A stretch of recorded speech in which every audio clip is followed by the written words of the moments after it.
Assalamu alaikum wa rahmatullahi wa barakatuh. This is me, Aiza Umar. I hope you all are well, inshallah. Surah Al-Baqarah, ayat number 27. الَّذِينَ يَنقُضُونَ عَهْدَ اللَّهِ مِن بَعْدِ مِيثَاقِهِ، وہ جو اللہ تعالیٰ کے ساتھ پختہ وعدے کرنے کے بعد ان کو توڑ دیتے ہیں۔ اللہ تعالیٰ کے ساتھ کون سے وعدے کیے ہوئے ہیں اور انسانوں سے اللہ تعالیٰ نے کون سے وعدے لیے ہوئے ہیں؟ پہلی رائے کے مطابق یہ وہ وصیت ہے جو کہ اللہ سبحانہ و تعالیٰ نے اپنے پیغمبروں کے ذریعے سے تمام انسانوں تک پہنچائی، یعنی کہ کتابیں اور صحیفے جو کہ اللہ تعالیٰ کے پیغامات تھے، اور انسانوں تک اس لیے آئے تاکہ انسان ان کے ذریعے سے رہنمائی حاصل کرے، اللہ تعالیٰ کو پہچاننے، اور جو کرنے کا حکم دیا گیا وہ کریں، اور جس کام سے منع کیا گیا اس کام سے باز آ جائیں۔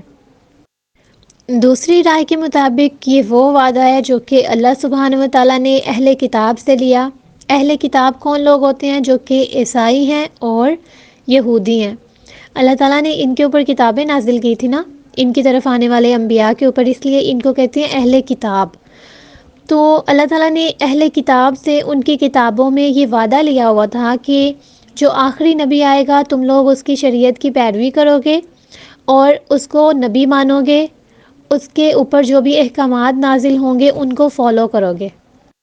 نبی کریم صلی اللہ علیہ وسلم کے آنے سے پہلے یہود اور عیسائی انتظار میں تھے کہ وہ جو آخری نبی آئے گا ہم نے اس کی پیروی کرنی ہے، اس کے ساتھ مل کے جہاد کرنا ہے۔ انہوں نے بہت کچھ سوچا ہوا تھا، لیکن جب نبی کریم صلی اللہ علیہ وسلم آئے تو یہ سب کے سب ان کے خلاف ہو گئے، کیونکہ وہ نہ تو عیسیٰ علیہ السلام کی نسل میں سے تھے اور نہ ہی موسیٰ علیہ السلام کی نسل میں سے تھے، اور یہود کو بہت حد تک یہ تھا کہ وہ ہماری نسل میں ہوں گے کیونکہ ان کی طرف سب سے زیادہ پیغمبر آئے تھے۔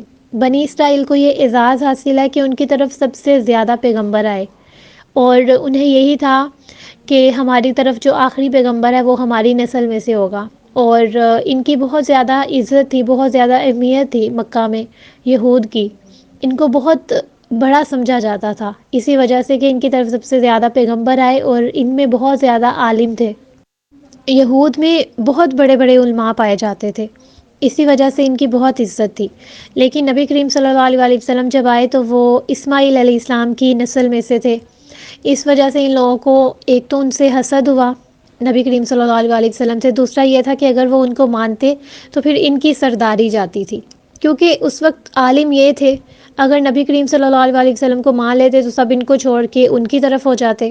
تو انہوں نے اپنے دنیاوی مفادات کی خاطر اپنے حسد اور غصے کی وجہ سے نبی کریم صلی اللہ علیہ وسلم کو جھٹلایا، حالانکہ ان کو معلوم تھا کہ یہ نبی ہیں، کیونکہ نبی کی جو تمام نشانیاں ان کی کتابوں میں بتائی گئی تھیں وہ نبی کریم صلی اللہ علیہ وسلم میں پوری کی پوری تھی، اور یہ ان کو اسی طرح سے پہچانتے تھے جس طرح انسان اپنے بچے کو پہچانتا ہے، لیکن انہوں نے پہچانتے ہوئے بھی ان کا انکار کیا اور ان کے خلاف ہو گئے۔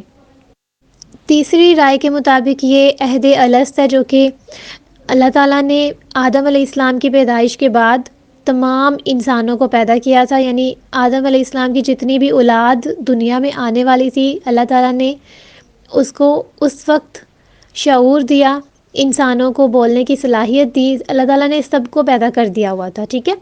اب جو روحیں ہیں وہ اللہ تعالیٰ کے پاس ہیں، لیکن جو جسم ہے وہ جیسے جیسے انسانوں کی پیدائش ہونی ہے اپنے اپنے وقت کے ساتھ انسان دنیا میں بھیجے جا رہے ہیں، لیکن سب کے سب کو اللہ تعالیٰ نے اس وقت پیدا کر دیا تھا جب آدم علیہ السلام کو پیدا کیا۔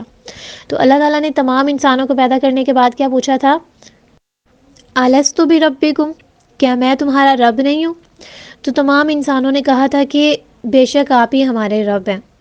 تو پھر اللہ تعالیٰ نے یہ اس وقت وعدہ لیا تھا، اور اس وعدے کی یاد دہانی اللہ تعالیٰ نے ہمیں کروائی ہے بعد میں، جب ہمارے پاس پیغمبر آتے رہے، ہمارے پاس کتابیں آئیں، آج ہمارے پاس قرآن ہے، تو اللہ تعالیٰ ہمیں بار بار اپنے اس وعدے کی یاد دلا رہے ہیں کہ تم نے وعدہ کیا ہوا ہے مجھ سے کہ تم میری عبادت کرو گے، میرے ساتھ کسی کو شریک نہیں ٹھہراؤ گے، اور زمین پہ جا کے میرے احکامات کو مانو گے، اور جن کاموں سے میں نے روکا ہے ان سے رک جاؤ گے۔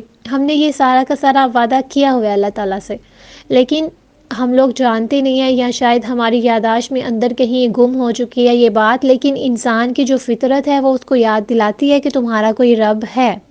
اگر ہم خود سے پوچھیں تو ہمیں محسوس ہوتا ہے کہ ہمیں کسی نے پیدا کیا ہے، کوئی ذات ایسی ہے جس نے ہمیں بنایا ہے۔ یہ بالکل اسی طرح ہے کہ جب ہم ماں کے پیٹ میں ہوتے ہیں تو ہمیں باہر آنے کے بعد نہیں پتہ ہوتا کہ ہم کہاں سے آئے ہیں۔ کیا آپ کو یاد ہے کہ آپ اپنی ماں کے پیٹ میں اتنا عرصہ رہے ہیں؟ اس نے آپ کی پرورش کی ہے پیٹ کے اندر، یا آپ نے اپنی ماں کے پیٹ سے نکلتے ہوئے خود کو دیکھا ہو؟ نہیں دیکھا نا، لیکن آپ جانتے ہیں کہ یہ آپ کی ماں ہے۔ اسی طرح اللہ سبحانہ و تعالیٰ نے ہمیں پیدا کرنے کے بعد عہد لیا تھا، لیکن ہمیں اب وہ یاد نہیں ہے، وہ الگ بات ہے، لیکن ہمارا شعور، ہماری فطرت ہمیں بتاتی ہے کہ ہمارا کوئی رب ہے، بالکل اسی طرح جیسے ہمارا شعور اور ہماری فطرت ہی بتاتی ہے کہ یہ ہماری ماں ہے۔ ہم کسی اور کے پاس جا کے اس کو ماں کیوں نہیں بولتے؟ کیونکہ ہم اس کے لیے وہ محسوس نہیں کرتے، ہم اسی کے لیے محسوس کرتے ہیں جس کے اندر ہم رہے ہیں۔ تو یہ فطرت ہے، اللہ تعالیٰ نے بائی ڈیفالٹ انسانوں میں یہ چیز رکھی ہوئی ہے کہ وہ جانتے ہیں کہ ہماری ماں کون ہے اور ہمارا رب کون ہے۔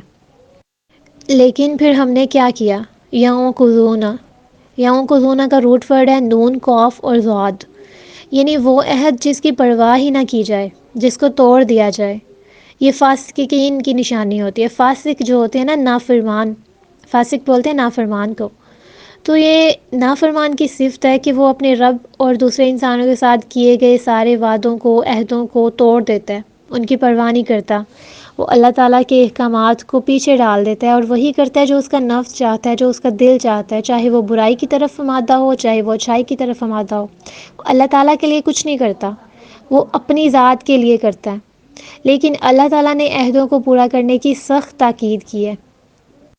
نبی کریم صلی اللہ علیہ وسلم نے فرمایا، لا ایمان لمن لا ایمانۃ لہ ولا دین لمن لا عہد لہ۔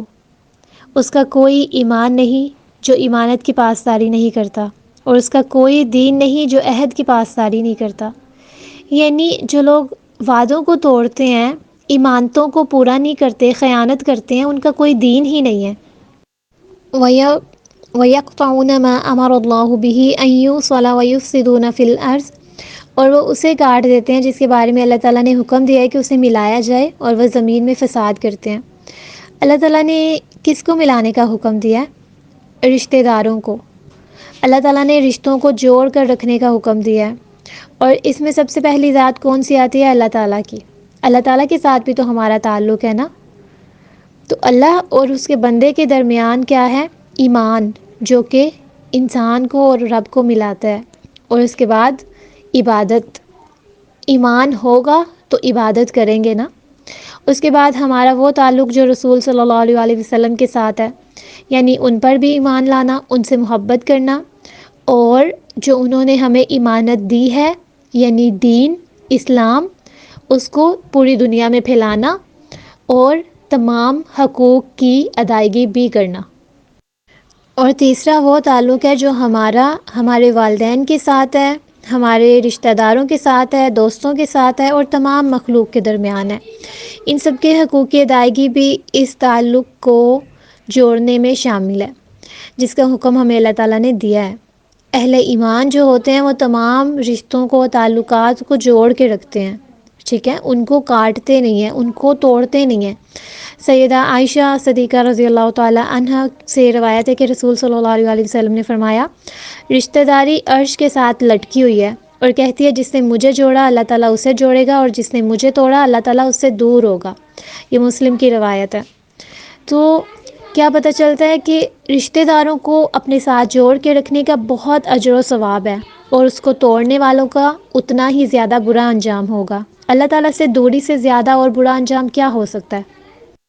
ایک اور مسلم کی روایت میں ہی آتا ہے کہ رشتہ داری کو توڑنے والا جنت میں داخل نہیں ہو سکتا۔ تو آپ سوچیں کہ اگر جنت کی ضمانت ہے تو وہ بھی اس بنا پہ ہے کہ ہم اپنے خاندان کے ساتھ کس طرح سے پیش آتے ہیں، اور باقی جتنے بھی رشتے ہیں ان کے ساتھ ہمارا تعلق کس طرح کا ہے۔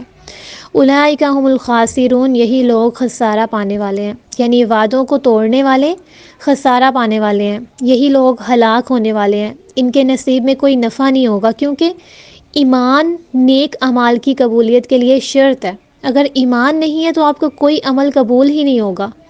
اور پھر کافر یعنی کہ جو انکار کرنے والے ہیں، اللہ تعالیٰ کی نافرمان لوگ ہیں، ان کے اعمال کا کوئی وزن نہیں ہوگا۔